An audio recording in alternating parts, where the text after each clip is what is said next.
Olá, queridos amados irmãos, graça e paz a cada um de vocês, sejam todos muito bem-vindos e que alegria poder nos encontrar mais uma vez através desse nosso canal, que se tornou para nós um ponto de encontro com a Palavra de Deus. E hoje chegamos então a esse dia 13 de maio de 2018, onde fazemos memória com toda a igreja da aparição da Virgem Maria lá em Fátima, Portugal. 101 anos. Onde então Maria nos convida à oração, nos convida ao jejum, para que nós possamos então ali alcançar a transformação dessa realidade que nos cerca.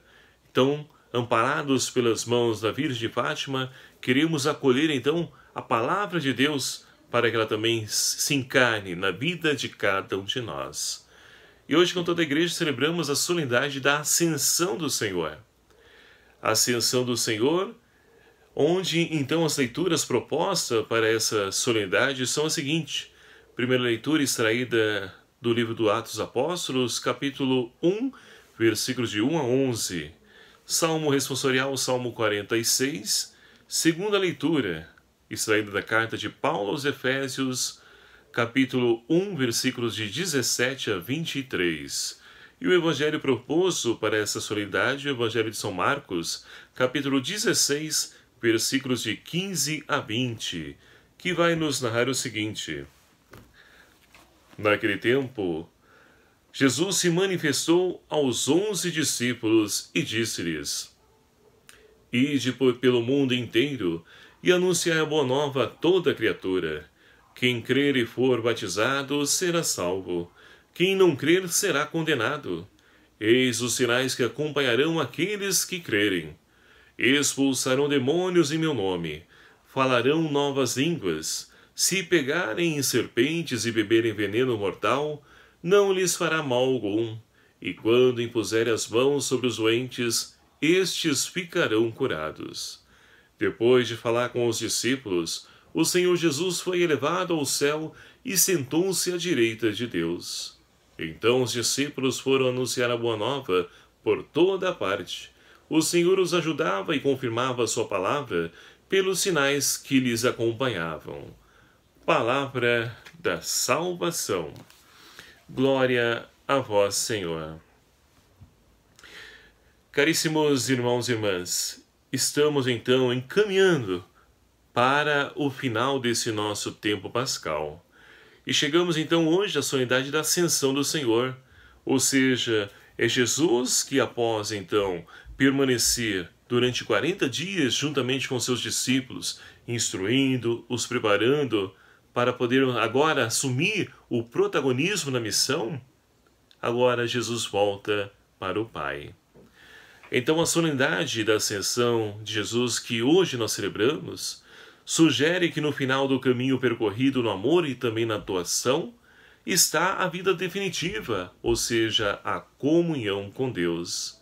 E sugere também para nós que Jesus nos deixou o testemunho e que somos nós, os seus seguidores ou discípulos missionários, como nos lembra a Conferência Aparecida lá em 2007, que devemos continuar e realizar o projeto libertador de Deus para os homens e também para todo o mundo. E aí nós podemos então, meus queridos amados irmãos, olhar para as leituras de hoje, que com certeza muito nos enriquece e nos ajuda a compreender todo o mistério que cerca a ascensão do Senhor. Mas antes, é preciso aqui então deixar bem claro que a ascensão é uma coisa e a assunção é outra. O que difere então a assunção e a ascensão? A ascensão vem do verbo ascender, ou seja, aquela pessoa que sobe por si mesmo. Agora, a assunção é uma pessoa que então é necessário alguém para que ela possa subir, para ser erguida. Então é isso que difere e precisa ficar bem claro para nós, porque, por exemplo, na igreja nós celebramos a Assunção de Nossa Senhora. Maria não sobe por si mesma, mas ela é necessária alguém. E nós então, na solenidade da Assunção, nós vemos que são os anjos que carregam, que levam Maria ao céu. Agora Jesus não, ele por si mesmo, ele volta para o Pai. Esclarecido isso, podemos então lançar o nosso olhar para as leituras que são propostas para essa nossa reflexão. A primeira leitura de hoje, extraída então do livro do Atos dos Apóstolos, nós temos então Lucas, que é o autor, o escritor dessa carta, juntamente com o Evangelho, que no princípio formava apenas um livro, e que foi então dividido justamente para poder distinguir. Nós temos então o Evangelho que narra a ação de Jesus. E o segundo livro, como então aí vai dizer o próprio Lucas no início da sua carta, no meu primeiro livro, ó Teófilo. E esse primeiro livro então é o Evangelho de São Lucas. O mesmo início que também nós temos aqui no livro dos Atos Apóstolos, porque formava apenas um só livro. E aqui então foi dividido para mostrar agora o ato dos apóstolos, a igreja que agora caminha por si mesma, depois da ascensão do Senhor. E assim, nós podemos então olhar e perceber que Lucas, ele vai então enfatizar que ele narrou, escreveu tudo aquilo que ele testemunhou, que ele então pôde colher enquanto testemunha, enquanto vida de Jesus. E assim, então, agora faz necessário narrar a igreja que agora vai construir a sua própria história. E tudo isso, então, se deu como? Após o evento ressurreição, Jesus preparou os seus discípulos e Lucas faz questão, então, de mostrar para nós que Jesus permaneceu 40 dias preparando os seus discípulos para assumir essa missão. E assim, então, instruindo, ensinando os discípulos, Jesus agora volta para o Pai.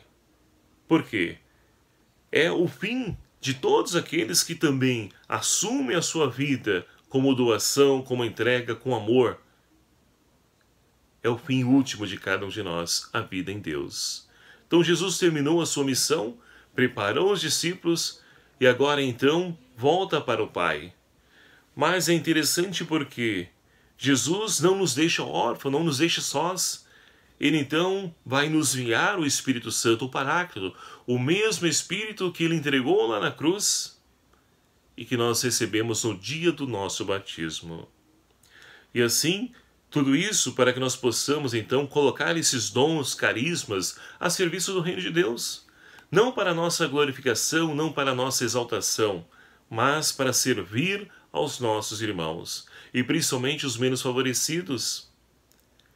É o que nos narra então nessa primeira leitura do livro do Atos dos Apóstolos.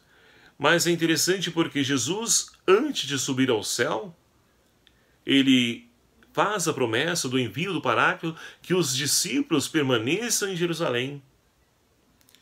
E ali Jesus então é elevado, ou seja, ele sobe, volta para o Pai. E ali aparece, no finalzinho da primeira leitura, nos narra que aparece 2 homens de brancos, que então vão dizer aos discípulos: homens da Galileia, por que ficais aqui parados, olhando para o céu? Esse Jesus que foi levado para o céu, virá do mesmo modo como vistes partir para o céu. E o que significa isso? É triste nós percebemos muitas vezes que, assim como os discípulos ficaram pasmos e agora como que paralisados, estagnados, sem saber o que fazer, assim também nos dias de hoje temos muitas pessoas que estão paradas somente contemplando a glória de Deus e não fazem nada para poder então transformar essa realidade que nos cerca. Não assumem o seu compromisso, a sua missão, não vivem o seu batismo. Estão parados esperando o Senhor voltar. Meus queridos amados irmãos, e não é assim que o Senhor espera nos acolher. Ele espera que cada um de nós assumamos o nosso compromisso, mas nos empenhando e trabalhando, nos esforçando para poder então realizar as obras, as maravilhas então, que ele mesmo realizou e que agora nós, enquanto discípulos, fomos enviados para poder agir dessa mesma forma. E é o que nós vemos então no Evangelho de hoje. O Evangelho de São Marcos, ele então narra, é o finalzinho do Evangelho de São Marcos, e nós temos aí justamente esse período, esse momento antes da ascensão do Senhor, que nos narrou então São Marcos. Jesus, após então se manifestar, ele então ordena aos discípulos: ide por mundo inteiro e anunciai o Evangelho a toda criatura. Ora, o Evangelho é a boa nova, é a boa notícia. E qual é essa boa notícia? A boa notícia é que nós temos um Deus que nos ama. E o amor desse Deus é tão grande que ele então entregou a sua vida na cruz por cada um de nós. Que ele nos redimiu, que ele nos libertou da escravidão da morte. E agora, juntamente com ele, nós temos livre acesso ao Pai, na medida em que nós então buscamos colocar em prática, viver essa palavra. É assim que nós vamos também preparando o nosso regresso, o nosso retorno à casa do Pai. Mas Jesus envia os seus discípulos, e não envia de qualquer forma. Ele diz: olha, eis então os sinais que acompanharão aqueles que crerem em vós. Expulsarão demônios em meu nome, falarão novas línguas, se pegarem serpente ou beberem veneno, não lhes fará mal algum. Quando impuser as mãos sobre os doentes, eles ficarão curados. Ou seja, expulsar demônios, expulsar o mal. E como nós então temos necessidade de expulsar o mal? E olha, não pensa que tudo isso é somente para as pessoas que não vêm à igreja. Nós, muitas vezes, nós que frequentamos as nossas comunidades, nossa igreja, participando das pastorais, movimentos, muitas vezes deixamos então que o mal, ele vai infiltrando em nossa vida, através então da fofoca, do ciúme, da disputa, da rivalidade. Isso vai entrando em nossas igrejas e vai então manchando essa imagem desse corpo místico de Cristo, que é a igreja, onde ele é a cabeça, nós somos então os seus membros. E é justamente essa realidade que nos narra a segunda leitura de hoje, extraída da carta de Paulo aos Efésios. Paulo então convida a comunidade de Éfeso a poder então refletir sobre o seu chamado. E hoje Paulo diz também a cada um de nós a fazermos uma reflexão sobre o chamado que Deus então realizou na vida de cada um de nós. E que chamado é esse? Ora, independente do ministério que nós exercemos, do carisma que nós temos, somos chamados à comunhão com Deus. Esse é o carisma a qual então o Senhor... Esse é o chamado de Deus para a vida de cada um de nós, batizados e batizadas. Gerar, formar comunhão. E aí podemos voltar para o Evangelho. E na medida em que nós, então, deixamos que o mal ele vá infiltrando em nossa vida, e através de nós ele vai infiltrando em nossas comunidades, e nós vamos, então, dando contra-testemunho desse Deus de amor, através de toda essa situação, essas atitudes que ferem, mancham a igreja, como dizia há pouco. Então é preciso se policiar, é preciso expulsar o demônio, o mal, porque o demônio é aquele então que divide. E quantas vezes nós então, ao invés de gerar essa comunhão que nós somos chamados, nós geramos divisão. Então é preciso se policiar, é preciso olhar para as nossas atitudes e vencer e expulsar o mal, o demônio de nossas vidas e dos nossos relacionamentos, de nossa sociedade, de nossa comunidade, de nossas famílias. Porque infelizmente o mal tem adentrado nossas casas através dos meios de comunicação social, através das televisões, enfim. Os meios de comunicação social. E hoje nós celebramos, então, o Dia da Comunicação Social. E por que, nessa data da Ascensão do Senhor, se celebra o dia da comunicação social. Porque Jesus, ele quando volta para o Pai, ele comunica ao Pai todas as nossas fraquezas, nossas misérias, comunica as nossas necessidades. Jesus é o grande comunicador do Pai. Então hoje nós celebramos e queremos rezar pedindo ao Senhor que cada vez mais os meios de comunicação social sejam utilizados para coisas boas, sadias, que de fato ajude o ser humano a redirecionar a sua vida para aquilo que realmente vale a pena. Só que infelizmente temos tantas notícias falsas, né, chamadas de fake notícias por aí, e que as pessoas hoje não se preocupam em buscar o fundamento daquela notícia para ver se tem, né, embasamento, se a fonte é segura, mas vão reproduzindo, principalmente nos grupos que nós temos de WhatsApp, nos Facebook, Instagram e tantos outros meios aí. Então é preciso fazer a nossa parte. Nós, enquanto cristãos, recebemos então uma notícia, e olha quantas notícias nós temos, principalmente denegrindo, manchando a imagem da igreja. Vamos checar, ver se realmente isso procede, da onde vêm essas fontes, para que nós também não sejamos instrumentos do maligno, não sejamos diabólicos em nossas atitudes, mas que sejamos então ser portadores de luz, levar luz, esperança, paz para as pessoas.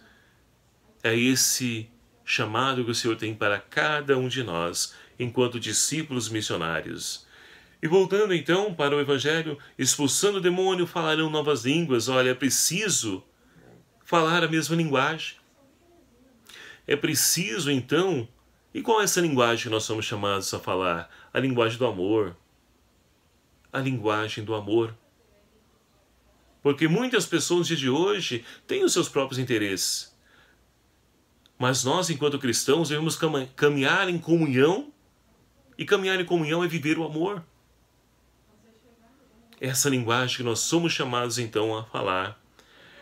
E aí então, se pegarem serpentes ou beberem algum veneno mortal, não lhes fará mal algum. Não precisamos temer o mal, porque ele não tem força quando nós estamos alicerçados, ancorados na nossa fé. Nada pode nos abalar. Então, não nos fará mal algum. Agora, mas fulano está falando mal de mim. Cicrano, beltrano. Não. Deixe que falem. Porque o mal por si mesmo, ele se acaba. Ele não tem força para existir. Somente Deus nos sustenta e nos fortalece. Somente Deus faz com que nós possamos permanecer nele. E assim então, meus queridos amados irmãos, quando impuserem as mãos sobre os doentes, estes ficarão curados. E quantas pessoas enfermas nos dias de hoje nós temos? Não somente enfermidade física, mas carência. Talvez você na sua comunidade tenha feito essa experiência de encontrar pessoas que, quando te veem, vão despejando tanta informação, falando da vida dela, e você nem a conhece direito, mas ela está ali. Mas por que isso? Porque ela sentiu confiança em você, você transmitiu confiança a ela, e ela precisa então jogar para fora tudo aquilo que está dentro dela, para que ela possa novamente ali se aliviar. E com certeza, eu já fiz essa experiência, você também já deve ter feito. Você vai visitar um enfermo, a pessoa, você fica preocupado, o que eu vou falar? Você chega lá, você não fala nada, apenas empresta seus 2 ouvidos. É interessante, aí compreendemos porque Deus nos deu 2 ouvidos, para ouvir mais. Só que nós fazemos o contrário, falamos mais do que ouvimos. É preciso inverter, ouvir mais e falar menos.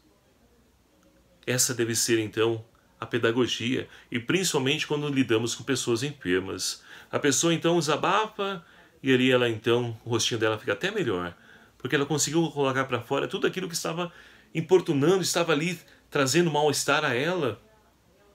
O mal vai sendo expulso da vida dela, vai sendo jogado para fora. E muitas vezes a pessoa precisa apenas de uma pessoa que a escute. E essa é a missão de cada um de nós. E assim, poderemos então fazer com que o reino de Deus vá acontecendo no meio de nós. Porque, como finaliza o Evangelho de hoje, Os sinais acompanham aqueles que então se dispõem a poder seguir Jesus Cristo, a poder assumir a sua missão. Porque Jesus já fez a parte dele, agora a missão de transformar essa realidade compete a cada um de nós. Então não adianta reclamar do presidente, do governador, do vereador, do padre, do bispo, do papa, não. A missão é de todos nós. E o que eu estou fazendo para poder mudar essa realidade? Que nós possamos então ficar com esse questionamento, porque como o salmista de hoje nos convida a rezar, por entre aclamações, Deus se elevou, o Senhor subiu ao toque da trombeta. E olha que teremos um outro toque da trombeta, o toque final, quando Jesus regressar, porque ele há de vir a julgar os vivos e os mortos. Então, meus queridos amados irmãos, não devemos estar preocupados com isso não, mas é certeza que o Senhor virá. E quando ele voltar, será que ele vai nos encontrar? Como será que ele vai nos encontrar, melhor dizendo? Então que nós possamos rezar essa liturgia, porque o Senhor convida a cada um de nós a poder então lançarmos a nossa confiança nele, porque assim como ele voltou para o Pai, também nós queremos voltar para o Pai, mas tudo isso só será possível se nós então assumirmos, assim como já assumiu Jesus, a vida, a missão, no amor, na doação, na gratuidade. É assim que nós vamos então carimbando o nosso passaporte para o céu. Que Maria Santíssima, ela que apareceu aquelas 3 humildes crianças lá em Fátima, em Portugal, que ela nos ajude e apareça também para nós, humildes servos do Senhor, que possamos então, amparados, tomados pela mão de Maria, deixar-nos conduzir sempre nos caminhos do seu Filho Jesus. Louvado seja o nome do nosso Senhor Jesus Cristo, para sempre seja louvado. E o meu muito obrigado a você, meu querido amado irmão. Que Deus então me abençoe profundamente diante desse propósito, a missão de poder anunciar através dos meios de comunicação social. Você que ajuda compartilhando, divulgando esse canal, esse vídeo, meu muito obrigado a você. E você que ainda não se inscreveu no nosso canal, peço encarecidamente a você, clique aqui embaixo em inscrever-se, é fácil, e venha fazer parte dessa nossa família. Mas lembrando, se você já é inscrito no canal, não precisa inscrever de novo não, é uma vez só, tá? Por favor, porque tenho notado que tem diminuído de vez em quando o número de inscritos. Talvez a pessoa, por falta de informação, ela clique novamente, né, na boa intenção de se inscrever, mas é apenas uma vez. Escreveu? Ótimo, já está inscrito. O que você pode fazer é ativar o sininho para receber as notificações dos vídeos que eu vou postando, curtir aí o vídeo, que nos ajuda a ter um feedback, né, sobre esse nosso trabalho de evangelização, e assim o reino de Deus vai acontecendo no meio de nós, e eu conto com a sua ajuda. O Senhor esteja convosco, Ele está no meio de nós, por intercessão de Nossa Senhora de Fátima. Desça e permaneça sobre vós a bênção do Deus Todo-Poderoso, Pai, Filho e o Espírito Santo. Amém. E uma bênção especial aí para todas as mães, aquelas que costumam eu dizer sem medo de errar, mas se aproximam aqui na terra do amor de Deus, é um amor de mãe. Então parabéns a você, mãe, e que Deus então possa cada vez mais tornar fecundo o seu amor na doação, na entrega, no cuidado, no zelo, no carinho para com seus filhos e filhas. Deus abençoe, fiquem na paz.